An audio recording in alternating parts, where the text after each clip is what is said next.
Hi everyone, my name is Alexa and today I'm going to be talking to you about CICB's Rigger Class A course. This course is considered an advanced rigging course. It is completely customizable as each individual has their own definition of what the word advanced means. So in order to take this course, your instructor will meet with your employer prior and they will have a conversation about what you are looking for in a class. So please take my experiences with a grain of salt as your courses may vary from mine. The course that I took was 5 days. It was 4 days of instruction and 1 day for exams. Since my class was on the larger side, I had 2 instructors, Larry and Kenny. They were both phenomenal and knew a lot about rigging. So Larry did give us homework each night, which I thought was very beneficial. So every time we learned something, we'd have to come in with at least one question for him to make sure that we felt confident by the end of the course. This class also is group work intensive, just because in the field you are not going to be working alone. You're going to be communicating with the lift director, with the crane operator, the signal person. So it's very important that you understand how to communicate and collaborate with others,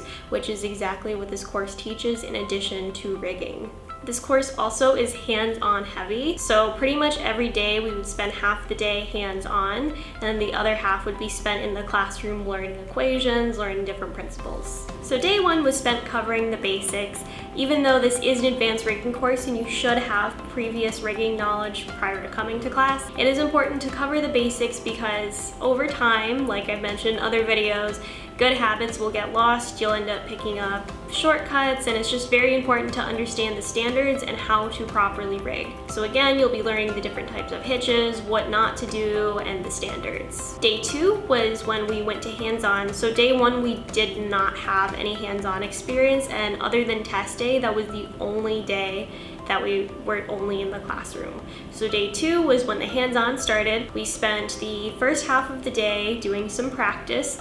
So we had not at this point yet learned how to calculate the center of gravity. So we used the guess and check method. So we estimated where the center of gravity was in a metal frame, and then we tried to lift it. And then if we were incorrect, then we would take the load down and then try again.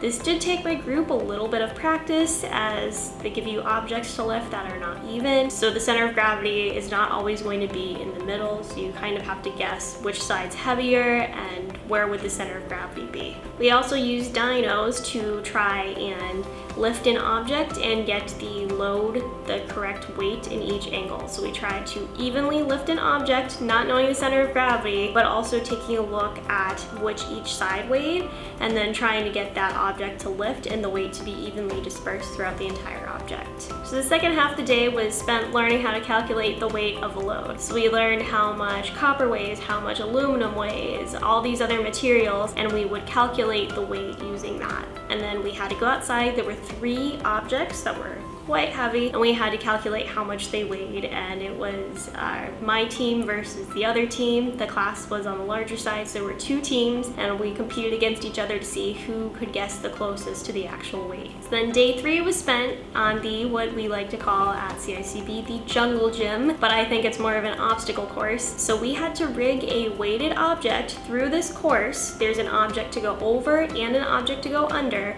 and you cannot use a crane. And this did require a lot of concentration, collaboration, communication to develop that plan to get the load through. It did take about 2 hours for my group to finish this assignment. And then we also had another hands-on activity, which was lifting a turbine.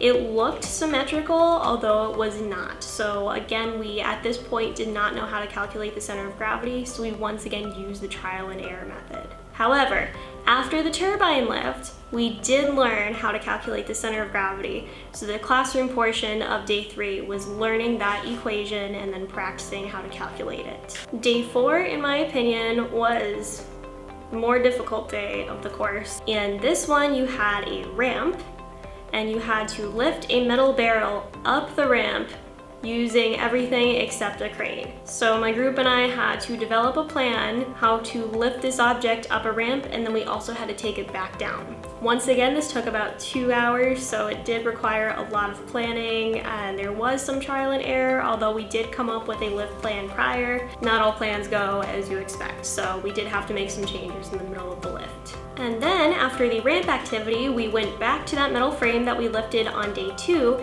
and we lifted it again, except this time we calculated the center of gravity prior to lifting it, and we were able to lift it on the first try as opposed to the third try when we were using the guess and check method.